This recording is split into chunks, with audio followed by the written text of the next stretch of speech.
Klabu ya Young Africans Sports Club imefungua rasmi mazungumzo na mshambuliaji Alphonce Mabula Msanga kwa lengo la kumsajili kuelekea msimu ujao wa mashindano. Taarifa kutoka ndani ya klabu hiyo zinaeleza kuwa mabingwa hao wa Ligi Kuu Tanzania Bara wameonyesha nia ya dhati ya kuimarisha safu yao ya ushambuliaji, huku jina la Mabula likitajwa kuwa miongoni mwa vipaumbele vyao vikuu katika dirisha hili la usajili. Alphonce Mabula Msanga anatajwa kuwa miongoni mwa washambuliaji wenye uwezo mkubwa wa kufunga na kuisumbua safu za ulinzi za wapinzani. Uwezo wake wa kumiliki mpira, kasi, pamoja na umaliziaji wake ndani ya eneo la hatari umevutia macho ya mabosi wa Yanga.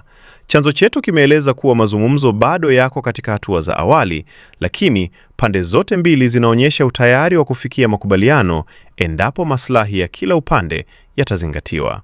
Endapo dili hilo litakamilika, Mabula anatarajiwa kuongeza ushindani mkubwa katika kikosi cha Yanga ambacho pia kinajiandaa kushiriki mashindano ya kimataifa.